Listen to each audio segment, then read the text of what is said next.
Hi guys, welcome to T-Fair Files TV. We are back again with the latest gossip. Nyaya dziri kupisa dziri kutenderera pasocial media. Thomas Mapfumo achinyomba vanhu vetriple C vakapinda muparliament neZANU-PF aidedzera kuti ma40,000 maakupuwa maakudya, maakukanganwa vanhu, muri kudya mari nevarakashi C. Hama vadiwa, ndine mubvunzo mukuru wandiri kubvunza.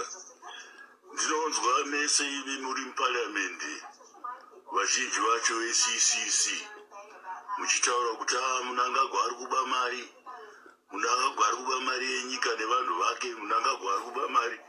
Nhasi Mnangagwa akukubhuraibai nema40,000 maakutambira, ende muchizviita vanhu vanoshandira vanhu. Ndokushandira vanhu ikoko. Saka mabatana naMnangagwa kubira vanhu kai.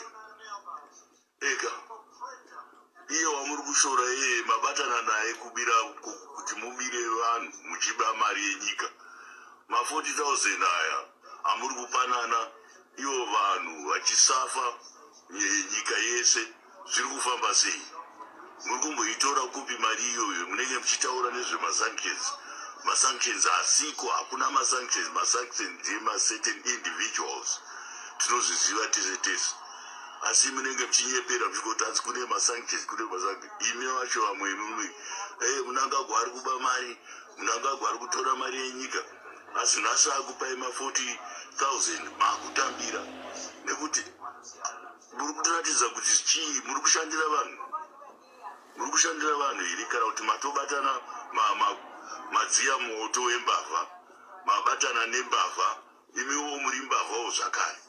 Munokundwa nevarungu vanoona kuti aiwa vanhu vari kushupika, musatipe mari iyi, ipai mari iyi kuvanhu.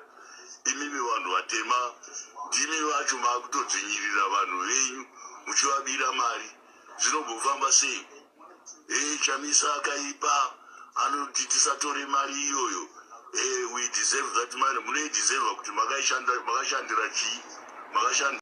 I'm sure guys you have heard from the horse's mouth. Munongoziva Thomas Mapfumo mumwe akangoita saWinky D anotaura achinyomba zvinoitwa neZANU-PF zvese zvakashata. Saka adedzera kuti ine zvimatizi maakupuwa mari, maakubhiraibwa neZANU-PF, maakukanganwa vanhu vari kutambura. Tiri kukuonai takakutarisai because musakanganwa vanhu vetriple C vakapinda muparliament. Zviri kunzi vakangoti ziye nezvavachataura nekuti vakupuwa mari dzebribe. Thank you so much. Don't forget to subscribe.